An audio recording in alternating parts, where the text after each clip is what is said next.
In 1848, the world was about to change in a way no one could have predicted, and it all began with a glimmer in the water of a small mill race in the foothills of the Sierra Nevada mountains. A man named James Marshall, working at John Sutter's sawmill near Coloma, California, noticed tiny flakes of shining yellow metal. At first, he wasn't sure what it was, but soon it became clear this was gold. Word of the discovery began to spread slowly at first, whispered from worker to worker across the valley, but within months, the news exploded across the United States and then around the world. By 1849, the fever had begun, and what became known as the California Gold Rush transformed not just the state but the entire nation. At the start, California was still a remote and sparsely populated territory. San Francisco was a small, sleepy town of only about 1,000 residents. Roads were rough trails, rivers unbridged, and supplies scarce.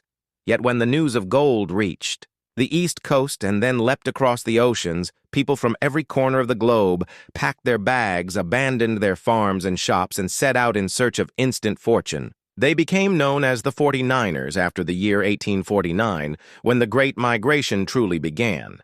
Tens of thousands of men, and even some women, traveled for months either by wagon train across the dangerous plains and mountains or by ship sailing, around Cape Horn or through the deadly jungles of Panama.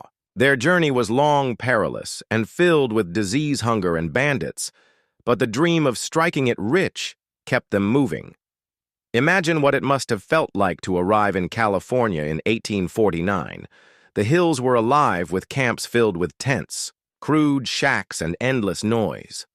The riversides glittered with men bent over pans swirling muddy water, searching desperately for golden flakes. Pickaxes rang through the mountains, and shouts of excitement filled the air whenever someone found even the smallest nugget.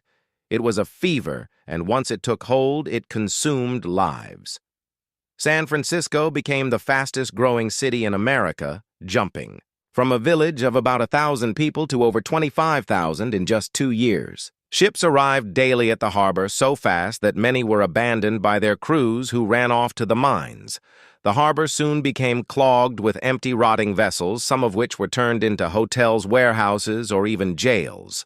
But life in the goldfields was far from the dream most imagined. The work was backbreaking, the days long and the weather harsh. In summer, the valleys sweltered under blistering heat, while in winter rain turned the camps into seas of mud. Few found riches. For every miner who struck a fortune, thousands spent months or years only to walk away with nothing more than calloused hands and broken hopes. Supplies were scarce and merchants grew wealthy, selling shovels, picks, boots, and food at outrageous prices. Some joked that the real gold miners were not those digging in the rivers, but those running the stores and saloons. Yet the gold rush was more than just a hunt for wealth. It was a cultural explosion. People poured in from Latin America, from China, from Europe, and from the eastern states, creating one of the most diverse populations the world had ever seen in such a small space. Languages mixed, food and traditions blended, and tension often erupted. Competition for claims led to disputes, sometimes violent ones. Native Americans suffered terribly as their lands were invaded and their people pushed aside. Diseases spread rapidly through the camps, and lawlessness ruled in many towns. Vigilante justice was common as formal courts and police were slow to arrive. Despite the chaos, the gold rush created opportunity. Some did strike it rich, and legends grew around them. Others built businesses that lasted long after the gold was gone.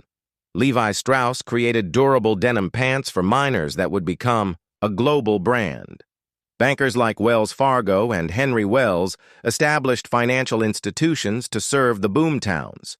Even companies that hauled supplies across the treacherous trails laid the foundation for future industries. California itself was transformed.